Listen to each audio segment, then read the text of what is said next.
प्रकाशित वाक्य की किताब और उसका 19 अध्याय पद 1, the book of Revelation chapter 19 and verse 1 onwards.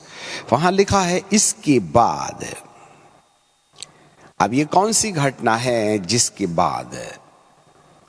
मैंने स्वर्ग से मानो बड़ी भीड़ को ऊंचे शब्द से कहते हुए सुना, हालेलुया। उद्धार नंबर 1, महिमा नंबर 2, सामर्थ्य नंबर 3 हमारे परमेश्वर ही की है। महिमा भी उसकी है, सामर्थ्य भी उसकी है और उद्धार भी उसका है। मुख्यतः उद्धार है। आपको जानकारी मिले इन बातों के बाद। कौन सी बातों के बाद? आपको जानकारी मिले कि यूहन्ना का प्रकाशित वाक्य, यूहन्ना जॉन द डिवाइन के द्वारा लिखा जा रहा है और वह भविष्य में होने वाली घटना को एडवांस में दर्शन में देख रहे हैं। घटनाएं अभी पूरी नहीं हुई हैं, वरन इस वचन के अनुसार भविष्य में ये घटनाएं घटेंगी। इसलिए इस किताब को पढ़ने से हमको 2 व्यूज मिलते हैं। एक तो मानो हमारे सामने ये घटना घट रही है, नंबर 2 हम होने वाली घटना को एडवांस में देख रहे हैं। आज की हालात में वे घटनाएं घटित नहीं हुई हैं, कल घटेंगी। ये पहला व्यू है। दूसरी ओर एट प्रेजेंट आप वहां चले जाइएगा जहां वास्तव में ये घटनाएं आज आपके सामने घट रही हैं।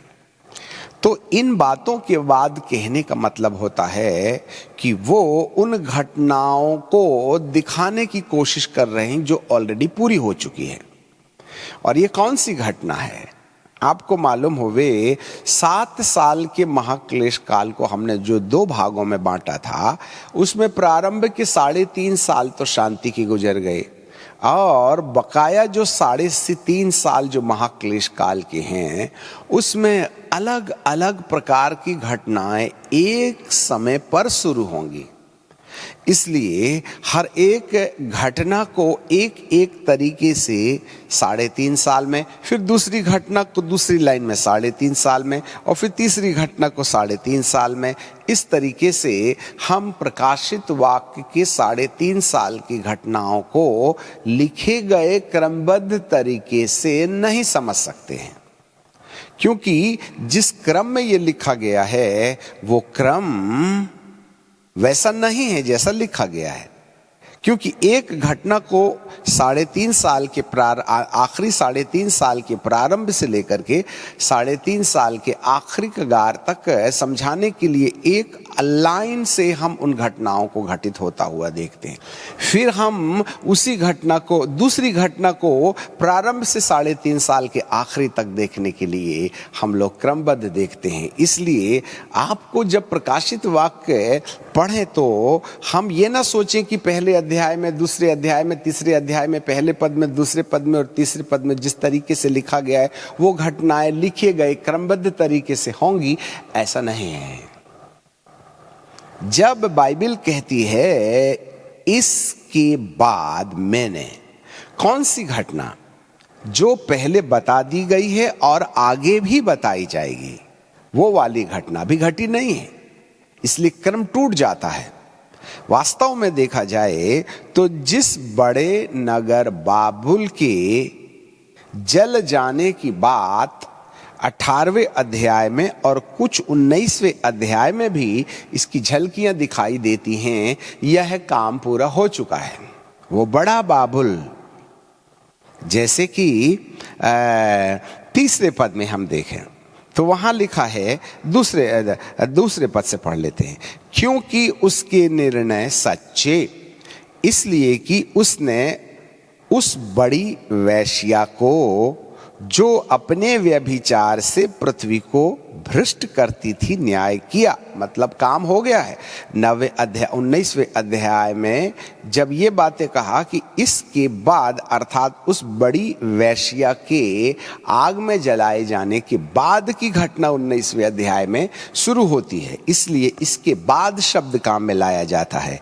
व्यभिचार से पृथ्वी को भ्रष्ट करती थी न्याय किया, मतलब न्याय ऑलरेडी ओवर हो गया है। यदि आप एट प्रेजेंट उस घटना को घटने के समय में वीडियो बना रहे हैं तो यहाँ पर वो वेश्या जिसने पृथ्वी को व्यभिचार करके परमेश्वर के सामने न्याय संगत खड़ा किया और अपने दासों के लहू का पलटा लिया, फिर दूसरी बार उसने कहा हालेलुया, इसकी जलने का धुआं युगान युग उठता रहेगा, अर्थात वही पुरानी वेश्या।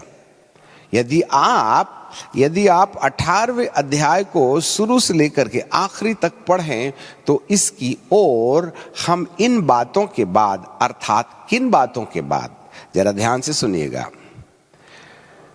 लूसीफर और उसके साथ काम करने वाले जितने भी गिराए हुए स्वर्गदूत हैं, प्रधान, अधिकारी, हाकिम और दुष्टता की आत्मिक सेना, ये इनकी अपनी जो टेरिटरी है वे सब मिलकर के परमेश्वर के विरुद्ध काम करने जा रहे हैं। और उसकी जो दुश्मनी है इस पूरे तंत्र की, जिसमें प्रधान, अधिकारी, हाकिम और दुष्टता की आत्मिक सेना हो जाती हैं, वे मनुष्य की आंखों को अंधा किया चाहती हैं। क्योंकि दूसरा कोरिन्थियों की किताब और उसके 4 अध्याय और उसके 4 पद में बाइबल कहती है, दूसरा कोरिन्थियों की किताब और उसका 4 अध्याय और उसका 4 पद, जिसको बार हम पढ़ चुके हैं, फिर भी समय आ गया इसलिए पढ़ना जरूरी है। और उन अविश्वासियों के लिए जिनकी बुद्धि को इस संसार के ईश्वर ने अंधी कर दी है। the king of this world has blinded our eyes, spiritual eyes, ताकि मसीह जो परमेश्वर का प्रतिरूप है, सबसे बड़ी जो दुश्मनी है, मसीह को परमेश्वर के प्रतिरूप में देखने की जो आंखें हैं उसको अंधा कर देना इस संसार के प्रधान की आवश्यकता रहती है। क्यों? आखिरकार मसीह जो परमेश्वर का प्रतिरूप है, इसके विरुद्ध ये पांति बांधे क्यों खड़े हुए हैं? आगे आ जाएगा, लिखा है उसके तेजोमय सुसमाचार का प्रकाश उन पर ना पड़े। तेजोमय सुसमाचार, gospel and the glorious gospel, यदि उचित ट्रांसलेशन किया जाए तो वहां लिखा है रेडियंट गॉस्पल, तेजस्वी सुसमाचार।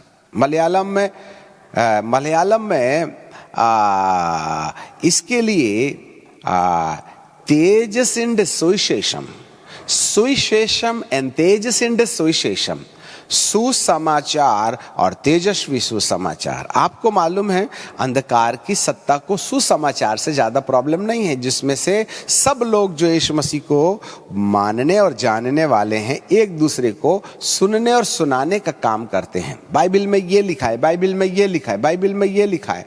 आज ये बाइबल में क्या लिखा है बताने वालों का और बाइबल में क्या लिखा है उसको सुनने वालों का बाजार भारी गर्म है। आपको जानकारी मिले, इससे अंधकार की सत्ता को ज्यादा प्रभाव नहीं पड़ता। चलो तुम सुनने का काम करो और बाकी सुनाने का काम करें, अपने अपने बिजनेस में लगे रहो, उससे मेरा कुछ नहीं होता है। परंतु बात तेजसिंड सुविशेषम, सुसमाचार जो ग्लोरियस है, महिमावान सुसमाचार। आपको मालूम है सुसमाचार में इंफॉर्मेशन है,